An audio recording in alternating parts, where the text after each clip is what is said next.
قال ربنا الذي اعطى كل شيء خلقه ثم هدى. اللہ اکبر. سوال اس نے یہ نہیں پوچھا تھا کہ ہمارا رب کون ہے، سوال اس نے پوچھا تمہارا رب کون ہے. جواب میں بتایا ہمارا رب وہ ہے جو تیرا بھی رب ہے ہمارا بھی رب ہے. قال فمن ربكما یا موسیٰ، اے موسیٰ علیہ السلام تم دونوں کا رب کون ہے؟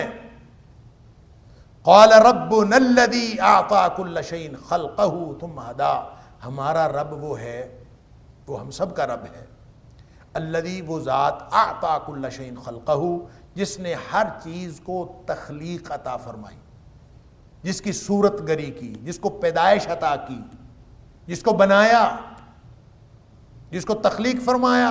اعطى كل شيء خلقه ثم هدى، پھر اس کو ہدایت بھی دی. یہ اس نے تو بس یہ سوال پوچھا تھا نا رب کا تعارف کرواؤ کون ہے. رب کا تعارف اس کی مخلوق کے ذریعے سے کرا، خالق کا تعارف مخلوق کے ذریعے سے. یہ جو خلق اور ہدا ہے یہ یوں کہہ لیجئے کہ تکوین یا تکوین وجود کے جو مدارج ہیں اس میں سے پہلا اور آخری مرحلہ ہے. 4 مدارج قرآن میں بیان ہوئے. ایک ہے خلق، ایک ہے تسویہ، اور ایک ہے تقدیر، اور ایک ہے ہدایت. یہ 4 مراحل قرآن میں بیان ہوئے مختلف جگہوں پہ، اگرچہ یہ مختلف جگہوں پہ بیان ہوئے ہیں کہ اللہ تعالیٰ نے تخلیق بھی فرمائی، اللہ تعالیٰ نے سوا تسویہ بھی فرمایا، قدارا اللہ نے تقدیر بھی فرمائی، ہدا اللہ نے ہدایت بھی فرمائی. یہ چاروں مراحل جو دراصل کسی بھی وجود کے وجود پذیر ہونے کے مراحل ہیں یا مراتب ہیں، یہ اللہ نے قرآن میں مختلف جگہوں میں بیان فرمائے. لیکن ایک مقام قرآن کا ایسا ہے جہاں یہ چاروں مدارج اللہ کریم نے ایک ہی جگہ پہ بیان فرمائے، اکٹھے بیان فرمائے. وہاں سے یہ بات سمجھ آتی ہے کہ یہ 4 مدارج میں سے پہلا اور آخری مرحلہ ہے، آخری درجہ ہے جو اللہ کریم نے یہاں پہ بیان فرمایا. وہ مقام سورۃ الاعلیٰ کا ہے. سبح اسم ربک الاعلیٰ الذی خلق فسوى والذی قدر فہدی. چاروں آ گئے. الذی خلق تخلیق فرمائی، فسوى تسویہ فرمایا، والذی قدر تقدیر فرمائی، اور والذی قدر فہدی ہدایت بھی دی، تقدیر بھی دی. یہ چاروں مراحل وہاں پہ پورے ہو گئے، ایک ہی جگہ پہ اللہ کریم نے بیان کر دیے. تو گویا یہ خلق تو کہتے ہیں عدم سے وجود پذیر ہونے کو. اللہ نے عدم سے وجود دیا، یہ بھی اسی نے کیا، کوئی اور پیدا کرنے والا نہیں. اللہ، انسان کچھ بھی نہیں تھا. هل اتى على الانسان حين من الدهر لم يكن شيئا مذكورا. انسان کوئی قابل ذکر چیز نہیں تھا، اس نے پیدا کیا، عدم سے وجود بخشا. یہ خلق ہے. اور تسویہ یہ انسان کے ماحول کے مطابق اس کے وجود کی صورت گری کرنا ہے. اللہ اکبر. اس کی تفصیل آپ یوں دیکھیے، آپ کائنات کی چیزوں کو دیکھتے جائیے، انسان اپنے وجود کو بھی دیکھے. اور انسانوں میں جو انسان ایشیا کے رہنے والے ہیں ان کے مزاج اور طرح کے ہیں، جو افریقہ کے رہنے والے ہیں ان کے مزاج اور طرح کے ہیں، جو گرم علاقوں کے رہنے والے ان کے مزاج اور طرح کے ہیں، جو ٹھنڈے علاقوں کے رہنے والے اور طرح کے ہیں. پھر آپ حیوانات میں آ جائیے، جو پہاڑی جانور ہیں ان کے مزاج اور طرح کے ہیں. ان کو ان کی ضروریات کے مطابق، جس کو بالوں کی ضرورت تھی اس کو بال عطا کر دیے، جس کو بالوں کی ضرورت نہیں تھی کسی ماحول میں اس کو بال عطا نہیں کیے. اور مچھلیوں کو پانی میں رہنا تھا ان کو اس کے مطابق وجود عطا کیا. ہر وجود کو جس طرح کے ماحول میں، جس طرح کے حالات میں رہنا تھا اس کی مناسبت سے اللہ تعالیٰ نے وجود عطا کیا ہے. یہ ہے تسویہ. کسی کو 4 ٹانگیں عطا کر دیں، کسی کو 2 ٹانگیں عطا کر دیں، کسی کو رینگنے والا بنا دیا. سبحان اللہ. ہر وجود صرف اس میں جانور نہیں ہے، صرف جاندار نہیں ہے. اس میں آپ نباتات لے لیں، نباتات کو بھی ہر علاقے کا اپنا پودا ہے، اور جس طرح کا ماحول ہے اس طرح کے پودے اللہ تعالیٰ نے عطا فرمائے. یا ان پودوں کو وہ خصوصیات عطا فرمائی ہیں جو اس طرح کے ماحول میں درکار تھی. تو تمام ہر وجود کو یہ اتنی کاریگری پیدا کرنا کوئی آسان کام ہے کہ کوئی ایسے ہی خواہ مخواہ مٹی کا بت بنائے اور وہ پیدا ہو جائے؟ ایسے تو نہیں پیدا ہوتا. اللہ اکبر. پیدا کرنا، کوئی دعویٰ کرے کہ میں نے پیدا کیا ہے، تاریخ میں کبھی کسی نے یہ دعویٰ نہیں کیا کہ میں نے پیدا کیا ہے. یہ خالق و مالک ہے جس نے پیدا کیا ہے، وہ تو دلیل دیتا ہے کہ پوری مخلوق میں کوئی ہے پیدا کرنے والا. اگر کوئی اور پیدا کرنے والا ہے تو پھر تم اس کو شریک بناؤ. کسی کے پاس اگر یہ صلاحیت ہی نہیں ہے، پیدا کرنے والا وہ، مارنے والا وہ، زندگی عطا کرنے والا وہ، تو پھر تم شریک کس حساب سے بناتے ہو؟ افمن یخلق کمن لا یخلق. قرآن تو دلیل یہ دیتا ہے کہ پیدا کرنے والا اور جو خود پیدا کیا ہوا ہے، وہم یخلقون، جو خود پیدا کیے ہوئے ہیں، جو خود کچھ بھی نہیں بنا سکتے، کیا یہ دونوں برابر ہو سکتے ہیں؟ کیا یہ ایک جیسے ہو سکتے ہیں؟ تم کس بنیاد پر شرک کرتے؟ پھر سورہ حج میں تو انتہا کر دی، ایسی گویا توحید کو اتنی وضاحت سے. اللہ اکبر.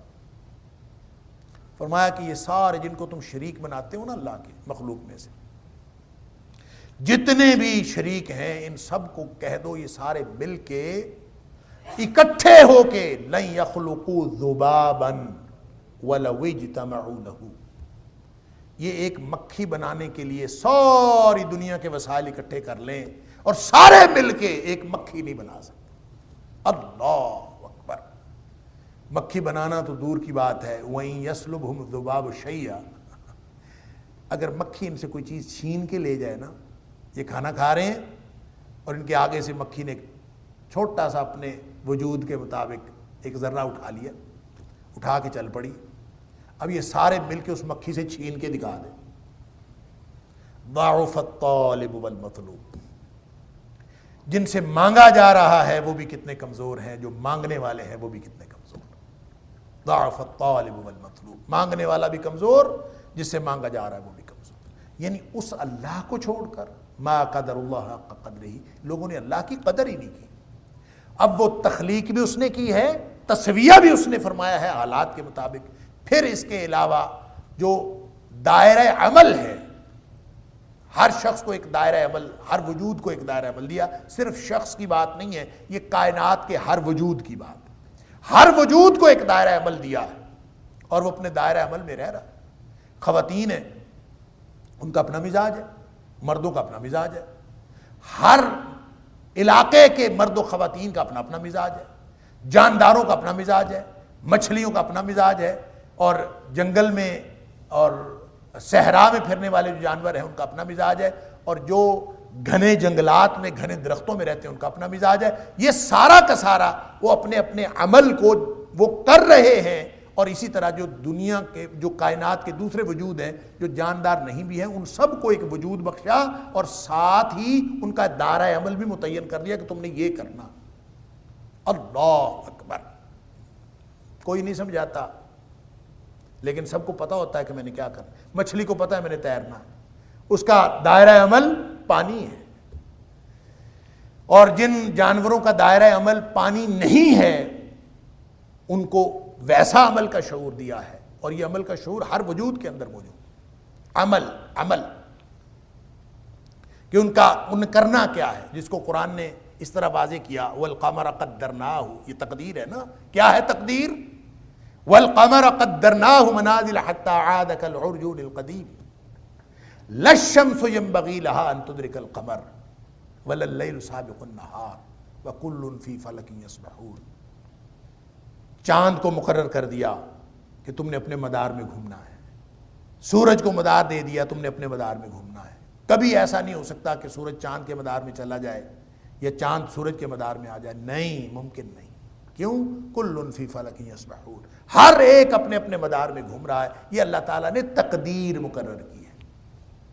ہر ایک کو مقدر کر دیا کہ تم نے یہ کرنا ہے. یہ ہر ایک کا ہے. جہاں تک بات ہے ہدایت کی، آخری جو مرحلہ ہے، آخری جو درجہ ہے، وہ ہدایت کی کے کئی مراحل ہیں. لیکن ہدایت کا ایک مرحلہ ایسا ہے جو ہر اس وجود کو اللہ تعالیٰ نے عطا فرمایا ہے بذریعہ الہام. ہدایت کا وہ مرحلہ جو بذریعہ الہام اللہ نے عطا کیا ہے، وہ ہر وجود کو عطا کیا ہے. ہر اس وجود کو جس کے اندر کسی بھی طرح کا شعور ہے، جس کے اندر جان ہے، جس کے اندر روح ہے، جس کے اندر چلنے پھرنے کی کوئی طاقت ہے، جس کے اندر موومنٹ کی طاقت ہے، وہ وجود جو جامد و ساکت ہیں ان کے اندر تو کوئی شعور نہیں ہے۔ ان کو تو دائرہ عمل پہ لا کے تقدیر مقرر کر دی، چاند اپنی جگہ پہ ہے، سورج اپنی جگہ پہ ہے، ستارے اپنی جگہ پہ ہیں، زمین اپنی جگہ پہ ہے، یہ بچھونا ہے، وہ چھت ہے، ہر چیز کو اپنی جگہ دے دی۔ جن میں شعور دیا، وہ چاہے پودا ہو اور چاہے وہ جاندار ہو، جانور ہو، چاہے وہ انسان ہو، ایک الہام عطا کیا ہے، اور وہ ہدایت الہام ہے، وہ پہلا درجہ ہدایت کا، وہ ہر ایک کو دیا ہے۔ اعطا کل شیء خلقہ ثم ہدی، یہ پہلا مرحلہ تھا، خلق، عدم سے وجود دیا، درمیان میں تسویہ اور تقدیر، آخری مرحلہ کیا ہے؟ وجود کا آخری مرحلہ کیا ہے؟ ہدایت۔ ہدایت کے اندر آگے مرتبے ہیں، پہلا مرتبہ ہدایت الہام ہے، وہ الہام ہر شخص کو دے دیا، ہر وجود کو دے دیا۔ کومپل کو کس نے بتایا کہ تم نے نکلنا ہے؟ بیج ڈالتے ہیں، کچھ دنوں بعد کومپل بن کے نکلنا شروع ہو جاتی، وہ الہام اللہ تعالیٰ نے فطرت میں رکھا۔ شہد کی مکھی جاتی ہے، وَأَوْحَى رَبُّكَ إِلَى النَّحْلِ، تیرے رب نے الہام کر دیا اس کو، اور وہ اس کے دل میں بات القاء کر دی ہے، اور اس نے شہد بنانا ہی بنانا ہے۔ مکھی نے ڈنک مارنا ہے، بھیڑ نے ڈنک مارنا ہے، کاٹنے والی چیزوں نے کاٹنا ہے، کھانے والی چیزوں نے کھانا ہے، اور جو جس چیز کا جو شعور تھا عمل کا، اور درست عمل کا شعور، ایک ہے قوت عمل، وہ تقدیر ہے، ایک ہے درست عمل کا شعور۔ مچھلی میں شعور دیا کہ تو نے تیرنا ہے، پانی ہو تو تیرنا ہے، آپ پانی رکھیں، مچھلی پڑی ہوئی ہو، آپ پانی رکھیں، فوراً یوں تیرنا شروع کر دیں، وہ چھوٹی ہو وہ بڑی ہو، کوئی سمجھانے کی بات نہیں، کچھ نہیں، اس کی فطرت کے اندر ہدایت الہام کر دی، سبحان اللہ۔ تو ہر چیز کو، اب بچہ پیدا ہوتا ہے، اس کو کس نے سکھایا کہ دودھ کیسے پینا ہے؟ اس کو کس نے سکھایا؟ اللہ اکبر، الہام ہے، ہدایت الہام ہے جو کامن ہے سب میں۔ پھر ایک اور ہدایت ہے جو ہدایت ادراک کہہ لیں یا ہدایت احساس کہہ لیں، جو حس کے ذریعے سے انسان بھی، حیوان بھی، جو محسوس کرتا ہے اس کو رسپونس کرتا ہے، جو محسوس کرتا ہے اس کا رسپونس۔ بھوک لگتی ہے، بچہ چیخ پڑتا ہے، یہ رسپونس ہے، ہدایت احساس ہے۔ گرمی لگتی ہے، کوئی آگ ہے، حدت ہے، ٹھنڈ ہے، ہر چیز لگتی ہے، اس کا ایک رسپونس ہے۔ جانوروں کو بھی رسپونس، جانور بھی رسپونس دیتے ہیں۔ آپ جانور کو کہیں کہ ادھر کو چلا جا، آگے دیوار آئے گی، جانور رک جائے۔ آگے آپ کپڑا ڈال دیں، اسی رنگ کی دیوار ہو، اسی رنگ کا کپڑا ہو، جانور کبھی دیوار کو ٹکر نہیں مارے گا، کپڑے کو ٹکر مار کے نکل جائے۔ کیوں؟ اس کے اندر ایک ہدایت احساس ہے، اس کے اندر ایک شعور ہے، ایک عمل کا شعور اس کے اندر ہے کہ میں نے یوں رسپونڈ کرنا ہے مختلف چیزوں کو۔ یہ پورا جو ماحول اور معاشرہ ہے، انسان کو اس کے اندر کیسے رسپونڈ کرنا ہے، اللہ تعالیٰ نے انسان کو بھی اور سارے انسانوں کو یہ دے دیا ہے کہ انہوں نے کیسے رسپونڈ کرنا، حس کے ذریعے سے۔ انسان کو ذرا حواس زیادہ دے دیے، اس کو حواس کتنے دیے؟ حواس خمسہ، دیکھ بھی لیتا ہے، سونگ بھی لیتا ہے، چکھ بھی لیتا ہے، یہ ساری جو اس کی قوتیں ہیں، حواس خمسہ ہے، ان کے ذریعے سے پتہ کرتا ہے، پھر رسپونس طے کرتا ہے میں نے کیا کرنا ہے۔ یوں زندگی سب کی گزر رہی ہے۔ پھر یہ حواس جو ہیں، یہ تو جانوروں کے پاس بھی ہیں، انسانوں کے پاس بھی ہیں۔ ان حواس کی دی ہوئی معلومات کو کنسولیڈیٹ کرنے کے لیے اور کنسولیڈیٹ کر کے بہتر رسپونس دینے کے لیے، بہتر عمل کا شعور دینے کے لیے انسان کو ایک خاص ملکہ الگ سے عطا فرما دیا جو دنیا کائنات میں کسی اور وجود کو نہیں دیا، اور وہ ہے عقل۔ حواس کی دی ہوئی معلومات کو انسان اکٹھا کرتا ہے، اکٹھا کر کے اس سے ایک فیصلہ کرتا ہے، اور فیصلہ کر کے اس کے مطابق رسپونس طے کرتا ہے۔ اور انسان پوری دنیا میں عقل کی وجہ سے اپنا گھر بھی، اس کا رہن سہن بھی، اس کا دسترخوان بھی، آپ دیکھ لیے ساری زندگی اس کی عقل کے گرد گھومتی۔ وہ عقل سے فیصلے کرتا ہے کیا کرنا ہے، اپنے اچھے برے کا فیصلہ کرتا ہے، اپنے فائدے نقصان کا فیصلہ کرتا ہے۔ اللہ اکبر، یہ ہے انسان کو ہدایت حس کو مانیٹر کرنے کے لیے اللہ نے عقل دی ہے، لیکن کتنی جگہ ہیں، کتنا ہی اب تو خیر اس لاجک کے دور میں یہ 21ویں صدی میں آ کے جہاں پوسٹ ماڈرنزم میں انسان ہی ہر چیز کا مدار ٹھہرا ہے اور بالکل سوفسٹائیا کی طرح آج کل تو مین از دا میئر آف آل تھنگز، یعنی پوسٹ ماڈرنزم کا آ کے پھر وہی نقطہ ہے جو صدیوں پرانی بات ایک ہوئی تھی، یعنی بالکل تاریخ اپنے آپ کو کیسے دہرا رہی ہے کہ فلاسفہ یونان میں ایک عرصے تک ڈیولپمنٹ ہوتی رہی، تلاش حقیقت کے لیے نظریات پہ نظریات بنتے رہے، پائل اپ ہوتا رہا، فکر نے بہت ترقی کی، لیکن انیکساگوراس کے بعد آ کے یعنی صدیوں بعد آ کے ایک گروپ آیا جن کو سوفسٹائیا کہا جاتا ہے۔ انہوں نے کہا ہے ساری بحث ہی فضول ہے، یہ بحث فضول ہے، عقل کسی جگہ پہ نہیں پہنچ سکتی، آج تک عقل جو ہے وہ ڈھونڈتی رہی ہے حقیقت کو، وہ کسی ایک جگہ پر پہنچ سکی ہے؟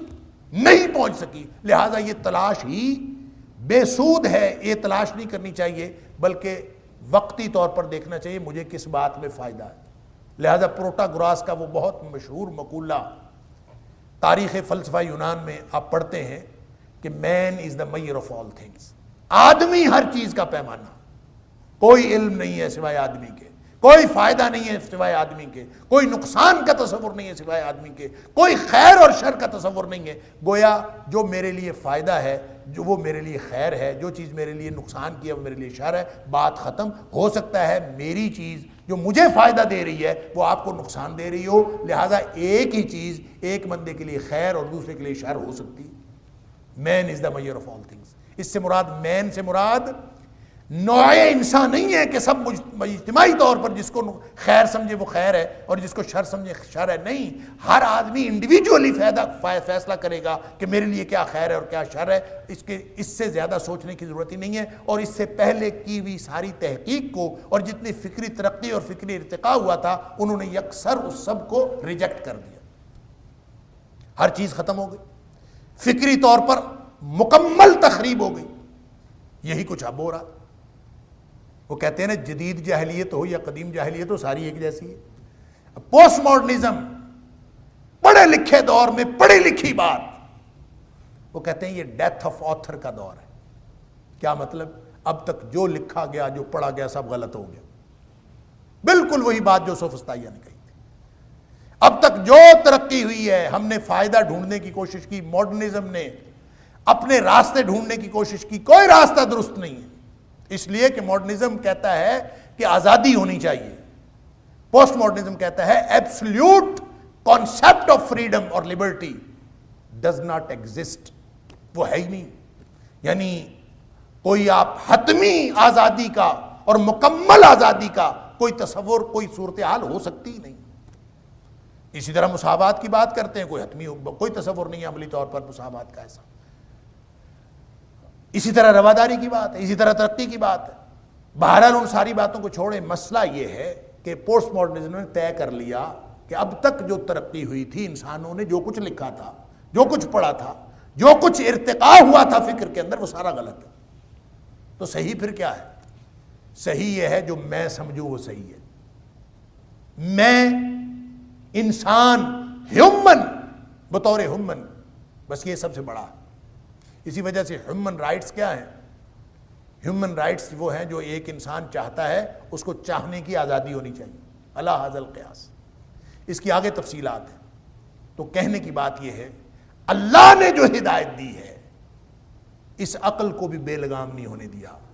ہدایت الہام کے بعد ہدایت احساس ہے، حواس خمسہ ہے، انسان کی بہتر حواس کے ساتھ ہدایت حس ہے، اور اس کے بعد وہ ہدایت ہے جو بذریعہ وحی اللہ تعالیٰ نے انسان کو عطا فرمائی، وہ ہے مانیٹرنگ، جو ہدایت وحی کے ذریعے آئے گی۔ انسان جتنی مرضی ترقی کرتا جائے، انسانی عقل جتنی مرضی ترقی کرتی جائے، حواس جتنے مرضی نتائج نکالتے جائیں، حواس ہمیشہ ناقص رہیں گے، اور انسان عقل کے طور پر اور انسانی عقل بحیثیت مجموعی جتنی مرضی ترقی کرتی جائے یہ ہمیشہ غلطی پر رہے گی۔ ہو سکتا ہے بہت سارے نتائج سے صحیح نکالے، لیکن وہ حتمی نہیں ہوں گے۔ وہ اقبال نے کہا تھا نا، خرد سے راہ رو روشن بسر ہے، خرد کیا ہے؟ چراغ راہ گزر ہے، درون خانہ ہنگامے ہے کیا کیا، چراغ راہ گزر کو کیا خبر ہے؟ یہ راستے کا چراغ ہے، ٹھیک ہے، اچھا ہے، اس سے انسان کو فائدہ لینا چاہیے، لیکن الٹیمیٹ ریالٹی اس کا عقل کو کچھ نہیں پتا۔ وہ کہاں سے پتہ چلے گی؟ وہ وحی الہی سے پتہ چلے گی۔ لہذا یہ جو ہدایت ہے نا، اللہ تعالیٰ نے یہ انا ہدیناہ السبیل اما شاکرا و اما کفورا، سمیعا بصیرا تو ہمیں بنایا ہے۔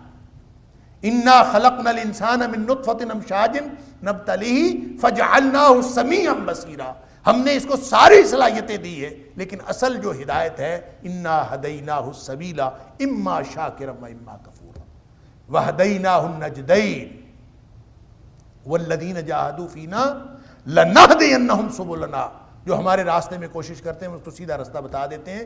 تو وہ انسانوں کو اللہ نے جو بدریہ وحی، بدریہ رسالت جو اللہ نے ہدایت عطا فرمائی ہے، وہ ہے ہدایت جو تخلیق انسان کا یا تکوین وجود کا سب سے آخری مرحلہ اور آخری مرتبہ ہے۔ انسان کے وجود کی تکمیل ہوتی ہے جب وہ اللہ کی بھیجی ہوئی ہدایت کے مطابق زندگی گزارتا ہے۔ لہٰذا یہ پوری کہانی تھی انسانیت کی، انسان کے وجود کی، اس کے تخلیق پانے سے لے کر اس کے مقصد وجود تک، یہ پوری کہانی تھی جو اس چھوٹے سے فکرے میں حضرت موسیٰ علیہ السلام نے فرعون کے سامنے بتا دی۔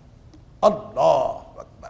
صرف یہی نہیں بتایا کہ رب کون ہے، بلکہ رب نے جو ہمیں تخلیق فرمایا ہے اس کی پوری تخلیق سے ابتدا سے لے کر انتہا تک پوری کہانی بتا دی۔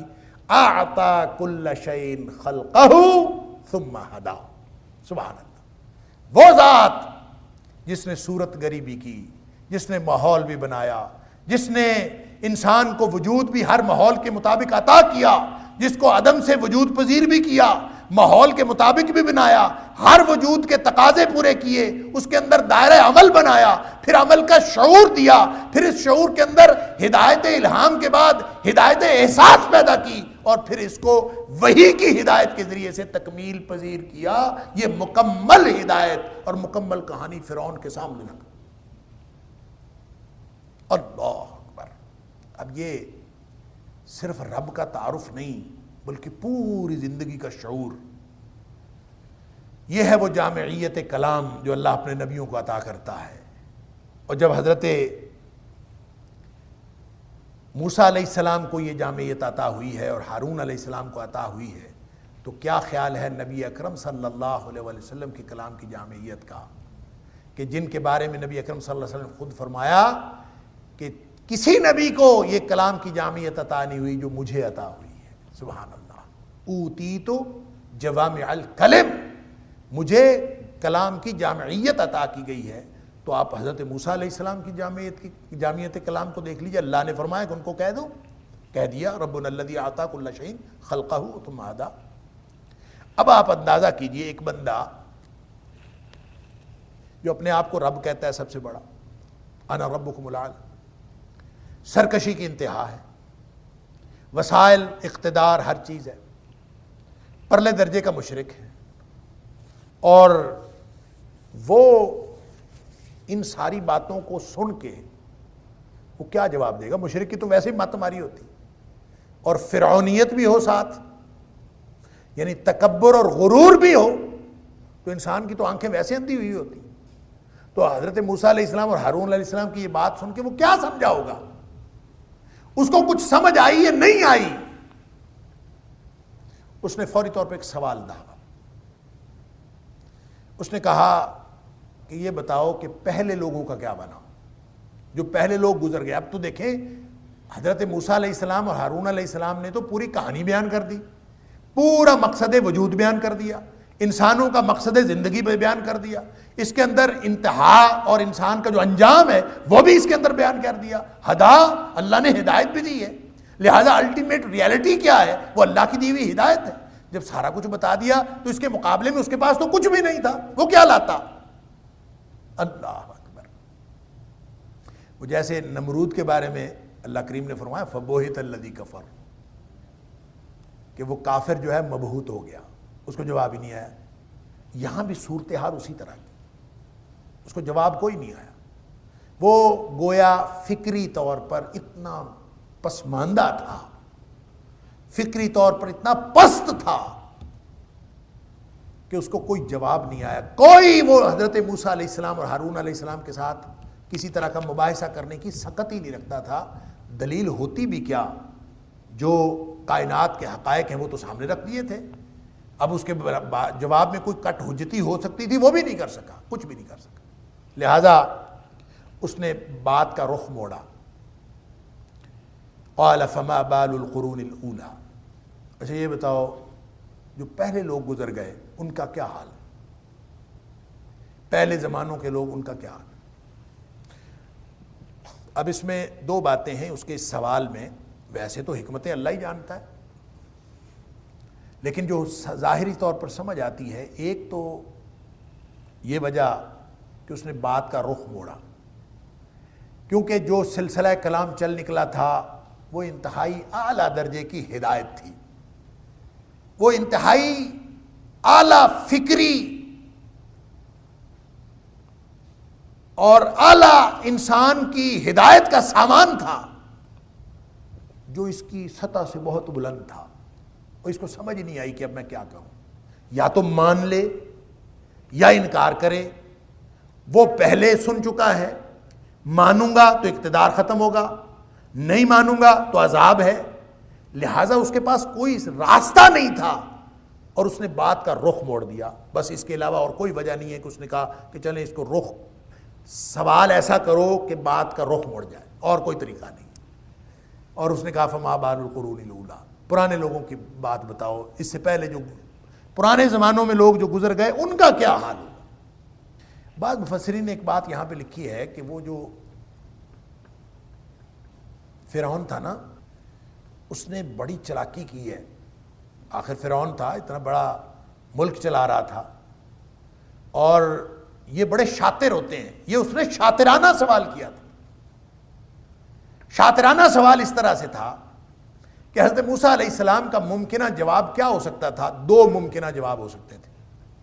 ایک جواب یہ ہو سکتا تھا کہ وہ، اب ظاہر ہے پورا مقصد زندگی، پورا انسان کے وجود کی تکوین، پوری ہدایت اور سب کچھ تو سامنے رکھ دیا، انسان کا مقصد زندگی سامنے رکھ دیا، انجام بتا دیا، جنت جہنم بتا دیا، عذاب ہوگا اگر نہیں مانو گے، اگر مان لو گے تو تمہیں جنت ملے گی، انعامات ملیں گے، سارا کچھ تو بتا دیا. اب دو راستے ہیں. اب یہ کیا بتائے گا؟ یا یہ بتائے گا کہ وہ سارے جنتی ہیں، اور یا یہ بتائے گا کہ جہنمی ہیں. دو ہی جواب ہو سکتے تھے. اگر تو یہ کہے گا کہ آباء و اجداد سارے جنتی ہیں، اگر تو یہ کہے گا کہ ان کا انجام اچھا ہوا ہے، تو میں یہ کہوں گا کہ میں انہی کے تو رستے پر چل رہا ہوں، تو تم مجھے غلط کیسے کہتے ہیں؟ لہذا ایک ممکنہ جواب کا اس کے پاس ممکنہ یہ ہتھیار اور ٹول وہ تیار کر کے رکھا تھا کہ میں یہ کہوں گا. دوسرا آپشن یہ ہو سکتا تھا کہ موسیٰ علیہ السلام کہتے کہ نہیں وہ تو جہنمی ہے. یہ وہ موقع تھا کہ جو اس کو پبلکلی اپنی سیاست چمکانے کے لیے استعمال کرنے کے لیے بہت بڑا ٹول اس کے ہاتھ آ جاتا. وہ سارے لوگوں کو انسٹیگیٹ کرتا کہ دیکھو اس نے تمہارے آباء و اجداد کو جہنمی کہہ دیا. لہذا لوگ تو پاگل ہوتے ہیں، اور العوام کالانعام، لوگ تو ہمیشہ وہ ڈنگروں کی طرح پیچھے چل پڑتے ہیں، جذباتی ہو جاتے ہیں. 100 دفعہ، ہزار دفعہ وہی لٹیرے لوٹ کے جاتے ہیں، پھر ہم ووٹ انہی کو دیتے ہیں. العوام کالانعام، کوئی نہیں دیکھتا، لوگ بڑی جلدی بھول جاتے. اور یہ کہنا کہ تمہارے آباء و اجداد جہنمی ہیں اور سب عذاب میں ہیں، یہ کہنا تو لوگوں کو موسیٰ علیہ السلام اور ہارون علیہ السلام کے خلاف اکسانے کے لیے کافی تھا. یہ ایک بڑا سیاسی نعرہ اس کے ہاتھ میں آ جاتا. لہذا مفسرین نے لکھا ہے کہ یہ شاطرانہ چال تھی اس کی. یہ سوال اس نے محض رخ موڑنے کے لیے نہیں کیا بات کا، کٹ حجتی تو تھی، لیکن یہ اس نے شاطرانہ انداز میں یہ سوال داغا کہ یہ کوئی مجھے طریقہ ملے، میں کس طریقے سے ان کا مقابلہ کروں. دلائل ان کے شاندار ہیں، مقصد زندگی انہوں نے بتا دیا ہے، قوت کلام، قدرت کلام ان کے پاس شاندار ہے، اور میں ان کو کیسے جواب دوں؟ اور جواب نہیں بن پڑا تو اس نے کہا کہ یہ سوال کرو، اب دیکھتے ہیں اس کا کیا جواب دیتے ہیں. دو ہی ممکنہ جواب تھے، وہ جنت میں تو میں کہوں گا میں اسی راستے پر ہوں، اور اگر کہیں گے جہنم میں تو یہ مجھے عوام کو اکسانے کے لیے استعمال کر لوں گا؟ تو یہ دو ہی جواب ہو سکتے تھے، لہذا اس نے یہ سوال کر دیا، اور یہ شاطرانہ سوال تھا۔ آگے اللہ کے نبی تھے، سبحان اللہ، اللہ کی رہنمائی میں چل رہے تھے، اللہ کی یاد کے ساتھ چل رہے تھے، اور من کان للہ کان اللہ لہ، جو اللہ کا ہو جاتا ہے اللہ اس کا ہوتا ہے، یہ اصول ہے کائنات کا۔ لہٰذا جس کے ساتھ اللہ ہو، اور اللہ نے ان کو بتا دیا تھا اننی معکما، تم جاؤ میں تمہارے ساتھ ہوں، اسمع و ارا، جو تمہاری گفتگو ہوگی، تمہارا مکالمہ ہوگا، میں وہ بھی سن رہا ہوں، تمہیں دیکھ بھی رہا ہوں۔ لہٰذا موسیٰ علیہ السلام نے جواب دیا، موسیٰ اور ہارون دونوں نے، نہ انہوں نے کہا جنتی ہیں، نہ انہوں نے کہا جہنمی، یعنی ایک اگلے سوال کے جواب میں بھی اس کو حیران کر دیا۔ قال علمها عند ربی فی کتاب، اس کا علم تو میرے رب کے پاس ہے، سبحان اللہ، نہ تو جانتا ہے نہ ہم جانتے ہیں۔ پہلے لوگوں کے ساتھ کیا ہوا، اس کا علم اللہ کے پاس ہے، میرے پاس بھی علم کوئی نہیں، تیرے پاس بھی اللہ کے پاس، فی کتاب، اور اس نے لوح محفوظ میں لکھ رکھا ہے، لہذا اللہ کو معلوم ہے انجام کیا ہوگا۔ گویا اب اندازہ کریں، جنتی اور جہنمی بنانے کا نبی کو بھی اختیار نہیں ہے کہ نبی کہہ دے کہ فلاں جنت میں ہے فلاں جہنم میں، وہ چلا گیا، تلک امۃ قد خلت لہا ما کسبت ولکم ما کسبتم ولا تسألون عما کانوا یعملون، یہ امتیں گزر گئیں، ان کے اعمال ان کے ساتھ، تمہارے اعمال تمہارے ساتھ، ولا تسألون عما کانوا یعملون، تم سے یہ نہیں پوچھا جائے گا کہ وہ جو پچھلے جو لوگ کرتے رہے اس کی دلیل دو، ان کی دلیل وہ دیں گے، جو کچھ تم کر رہے ہو اس کی دلیل تم دو۔ ہماری ساری زندگی اسی میں گزر جاتی ہے، سارے ثبوت اکٹھے، فلاں ایسا تھا، فلاں ایسا تھا، فلاں ایسا تھا، فلاں نے یہ کیا، فلاں نے کیا۔ بھئی بندے کے پترو، تم سے پوچھنا کس نے ہے؟ ولا تسألون عما کانوا یعملون، گزر گئے لوگوں کے اعمال کی دلیل تم سے نہیں پوچھنی، تم یہ بتاؤ تم کیا کر رہے ہو، تمہارے اعمال کی دلیل کیا ہے۔ اللہ، لہذا موسیٰ علیہ السلام نے اور ہارون علیہ السلام نے بڑا سادہ سا بات آگے سے کہہ دی، قال علمها عند ربی فی کتاب، کیا ہے، کون ہیں، کیسے ہیں، جنتی ہیں، جہنمی ہیں، کیا عمل ہو رہا ہے، کیا ان کے ساتھ معاملہ ہو رہا ہے، ہمارا کوئی تعلق نہیں اس سے، نہ تو جانتا ہے نہ میں جانتا ہوں، رب کے پاس سارا علم ہے، اور وہ کتاب میں لکھا ہوا ہے، لا یضل ربی ولا ینسا، میرا رب جو ہے نا، نہ وہ بھٹکتا ہے نہ وہ بھولتا ہے۔ اللہ اکبر۔ اب یہ جو بات ہے لا یضل ربی ولا ینسا، اس کا تعلق دونوں باتوں سے ہے، ایک اس سوال کے جواب سے کہ جو اس نے پوچھا تھا، تو اس کو بتایا جا رہا ہے کہ پرانے زمانوں کی بات ہو یا بہت پرانے زمانوں کی بات ہو، کسی فرد کا کوئی انجام کیا ہوگا، جس نے جو جو عمل کیا ہے اس کے مطابق رب کے پاس سب لکھا ہے، اور رب نہ بھٹکتا ہے نہ بھولتا ہے، وہ اس کے مطابق اس کا انجام کرے گا، ہمیں اس کے بارے میں کوئی رائے دہی کی ضرورت نہیں۔ اور دوسرا اس کا تعلق فرعون کے رویے سے ہے، فرعون کی گفتگو سے ہے، کیا کہ تو نے گویا بات کا رخ موڑ کے اور میری اتنے شاندار دلائل کے جواب میں یہ بالکل ایک ایسی بات کی ہے جس کا ان دلائل کے ساتھ کوئی تعلق نہیں ہے، اور تو اپنے تئیں کوئی اور شاطرانہ سوال کرنا چاہتا تھا، تو ہمیں اس اپنے راستے سے بھلانا چاہتا ہے، اس سے ہٹانا چاہتا ہے، تو یاد رکھو لا یضل ربی ولا ینسا، تیری کٹ حجتی سے یا سوالوں کا رخ موڑنے سے رب نہ بھٹکتا ہے نہ بھولتا ہے، تو ہمیں بھلا سکتا ہے رب کو نہیں، اور تیری ساری باتیں، تیری ساری حرکتیں وہ لکھی جا رہی ہیں، اور ہر بات جو فی کتاب ہے نا، وہ صرف پچھلوں کے عمل اور پچھلوں کا کھاتا نہیں، اب کے لوگوں کا کھاتا بھی سارا اسی کے اندر ہے، اور رب نہ بھٹکتا ہے نہ بھولتا ہے، تیری ہر حرکت اللہ دیکھ بھی رہا ہے، اور نہ وہ بھولے گا، اور تیرے ساری باتیں تیرا انجام بن کے تیرے سامنے آ جائیں گی۔ لہٰذا اس کا تعلق دونوں کے ساتھ، لا یضل ربی ولا ینسا، میرا رب نہ بھولتا ہے نہ بھٹکتا، پچھلے زمانوں کے حوالے سے بھی اور فرعون کے اپنے عمل کے حوالے سے بھی۔ الذی جعل لکم الارض مہدا وسلک لکم فیہا سبلا وانزل من السماء ماء فاخرجنا به ازواجا من نبات شتى، اللہ اکبر۔ وہ ذات، اب دیکھیں مفسرین نے، بعض مفسرین نے لکھا ہے کہ یہاں یہ جو ولا ینسا تک حضرت موسیٰ علیہ السلام کا کلام مکمل ہو گیا. آگے جو 2 آیتیں ہیں یہ یا 3 آیتیں ہیں یہ حضرت موسیٰ علیہ السلام کے کلام کا حصہ نہیں ہے. یہ اسی کی تضمین کے طور پر یعنی اسی کے ایک ایڈیشنل انفارمیشن کے طور پر اللہ کریم نے اس کے ساتھ جوڑ دی ہے جو اس واقعے اور اس ماحول اور اس واقعے کے اعتبار سے بھی اہمیت رکھتی ہے, اس سیاق و سباق کے اعتبار سے بھی اہمیت رکھتی ہے, اور جو اس قرآن کے مخاطبین ہیں اولین مخاطبین مشرکین ان کے اعتبار سے بھی یہ ایک اپنے اندر ہدایت کا سامان لیے ہوئے ہے, اور قیامت تک آنے والے جتنے بھی قرآن کے مخاطبین ہیں سب کے لیے اس کے اندر ایک ہدایت کا سامان ہے, کیونکہ ذہن ایک طرف مڑا ہوا ہے اور اسی ذہن میں کے اندر اللہ کی صفات پختہ کرنے کے لیے ساتھ جو چند باتیں جو ہیں وہ اور عطا فرما دی ہیں. اس کا گویا موسیٰ علیہ السلام کے کلام کے ساتھ یہ ایڈیشنل بات اللہ کی طرف سے ہے. لیکن بعض مفسرین کا خیال یہ کہ نہیں, موسیٰ علیہ السلام کے کلام کا حصہ ہے, انہوں نے اس کے سامنے ساری باتیں کی ہوں تو بھی ٹھیک ہے, نہ کی ہوں اور یہ اللہ نے اس میں قرآن میں ایڈیشنل نازل کیا ہو تو بھی ٹھیک ہے. دونوں بات صورتوں میں اللہ کی صفات ہے. اللہ کون, یہ اس کا تعارف ہے. کون اللہ؟ الذی جعل لکم الارض مہدا, وہ ذات جس نے تمہارے لیے زمین کو بچھونا بنایا ہے. میں کئی دفعہ یہ بات عرض کر چکا ہوں کہ بالعموم اللہ کی وہ صفات توحید کے دلائل کے طور پر اللہ نے بیان کی ہیں جس کا دعوے دار تاریخ میں کبھی کوئی نہیں ہوا مخلوق میں سے. مخلوق میں جتنے بڑے بڑے فرعونہ جبابرہ نبوت اور خدائی کے دعوے دار آئے ہیں, تاریخ میں کبھی کسی ایک نے بھی دعویٰ نہیں کیا کہ یہ زمین و آسمان میں نے پیدا کیا ہے, یہ آسمان کو چھت میں نے بنایا ہے, یہ زمین بچھونا میں نے بنایا ہے, آسمان سے بارش میں نے برسائی. کبھی کسی نے یہ دعویٰ نہیں کیا.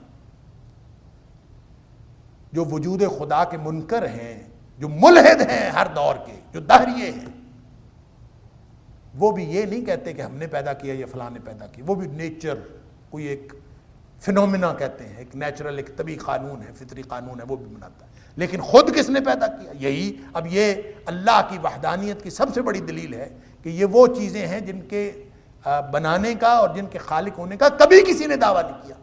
اللہ کون ہے؟ الذی جعل لکم الارض مہدا, وہ اللہ جس نے زمین کو بچھونا بنایا ہے. وسلک لکم فیہا سبلا, اور اس کے اندر تمہارے لیے راستے, چلنے کے راستے بنائے ہیں. سالکا کا لفظی معنی ہے کہ چلائے, تو راستے چلائے ہیں. کیا مطلب؟ چلنے کے لیے راستے بنائے ہیں. وسلک لکم, اور بنائے ہیں تمہارے لیے فیہا, اس میں سبلا راستے یعنی چلنے کے راستے بنائے ہیں. وانزل من السماء ماء, اور تمہارے لیے آسمان سے پانی برسایا ہے. فاخرجنا به ازواجا من نبات شتى, اور پھر ہم نے فاخرجنا, پھر ہم نے نکالا ہے به, ساتھ اس کے یعنی اس بارش کے, ازواجا من نبات شتى, مختلف قسم کی جو نباتات ہیں, مختلف قسم کی. ازواجن کا مطلب مختلف قسم کی نبات شتى, جو مختلف اقسام کی نباتات ہیں وہ ہم نے اس میں سے نکالی ہیں. فاخرجنا, ہم نے نکالی. اب یہ اللہ تعالیٰ کی صفات ہیں, لیکن صفات بیان کرنے کا انداز یہاں پہ پہلے غائب کا صیغہ استعمال ہو رہا ہے کہ وہ ذات جس نے زمین کو بچھونا بنایا, وہ ذات جس نے زمین میں چلنے کے راستے بنائے, اور پھر ساتھ فرما دیا کہ فاخرجنا به ازواجا. اللہ اکبر, پھر ہم نے اس میں سے نکالا ہے. گویا جو سلسلہ کلام ہے وہ پھر گیا ہے, اس کو التفات کہتے ہیں, کہ یہ سلسلہ کلام مڑ گیا ہے غائب سے متکلم کی طرف. وہ وہاں بھی اللہ کی صفت بیان ہو رہی, یہاں بھی اللہ کی صفت بیان ہو رہی. وہ بھی اللہ کی صفات ہیں جو صیغہ غائب میں بیان کی, جو صیغہ متکلم میں بیان کی وہ بھی اللہ کی صفات ہے. تو یہ فرق کیا ہے؟ میں نے کوشش کی مختلف مفسرین کو دیکھنے کی کہ اس کی وجہ کہیں سے پتہ چلے کہ یہ سلسلہ کلام کئی جگہ پہ, قرآن میں کئی جگہ پہ سلسلہ کلام اس طرح سے ہوتا ہے کہ جس میں التفات پایا جاتا, متکلم سے غائب کی طرف یا غائب سے متکلم کی طرف. تو تفسیر محمدی میں حافظ محمد بن بارک اللہ لکھوی رحمہ اللہ انہوں نے ایک بات لکھی اور متقدمین مفسرین میں سے بعض نے لکھا ہے کہ یہ دراصل عربوں کے جو ان کا جو اسلوب تھا فصاحت و بلاغت کا، ان کے اسلوب کا حصہ تھا کہ وہ گفتگو کے اندر یہ التفات آیا کرتے تھے، اور جہاں التفات نہیں آتا تھا، ایک سیدھا کلام ہوتا تھا، اس کو وہ فصاحت و بلاغت کے منافی قرار دیتے تھے۔ لہٰذا قرآن جس دور میں نازل ہوا ہے وہاں فصاحت و بلاغت کے جتنے اسالیب تھے سب کو مات دیا۔ لہٰذا یہ عرب کے جو بڑے بڑے فصحاء تھے اور بڑے بڑے جو بلغاء تھے، یہ ان کا رائج اسلوب تھا جس کو قرآن نے بیان کرتے ہوئے ان کے صرف اسلوب کو اس میں شامل ہی نہیں کیا بلکہ ان کے اسلوب کو مات دی ہے۔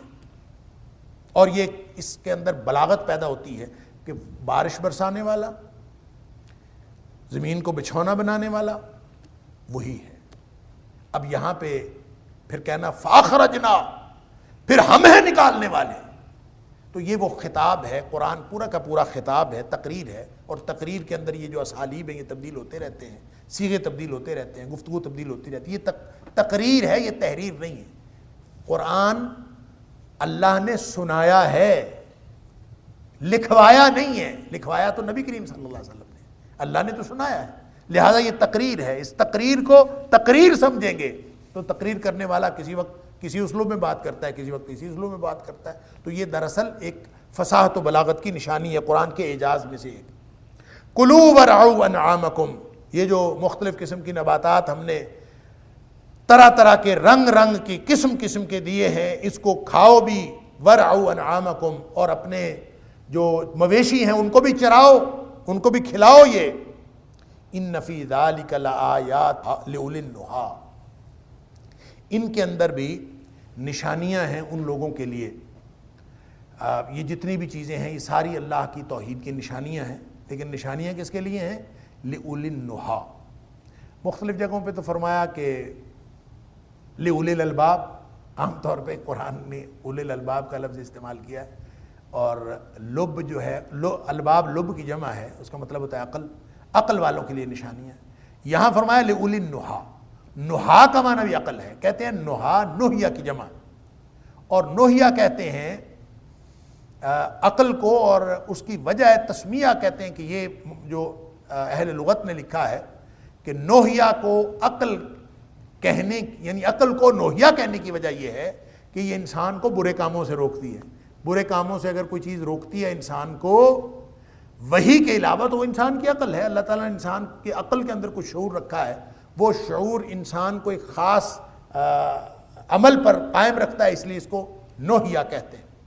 تو جو عقل والے ہیں، جن کی عقل کام کرتی ہے، جن کی عقل مختلف مقامات پر اس کو سمجھ آ جاتی ہے کہ میں نے کیا کرنا ہے اور کیا نہیں کرنا، ان لوگوں کے لیے نشانیاں ہیں۔ اور جن لوگوں کی عقل ماری ہوئی ہو، جن لوگوں کی عقل، جن کی فطرت ڈیمیج ہو گئی ہو، اور جن کی عقل اس سلامت نہ رہی ہو اور اس قابل نہ رہی ہو کو انسان کی رہنمائی کر سکے، وہ عقل اس پوری کائنات میں بھی نشانیاں نہیں سمجھتی۔ اللہ تعالیٰ مجھے اور آپ کو قرآن سمجھنے اور عمل کرنے کی توفیق عطا فرمائے۔ وآخر دعوانا ان الحمد للہ۔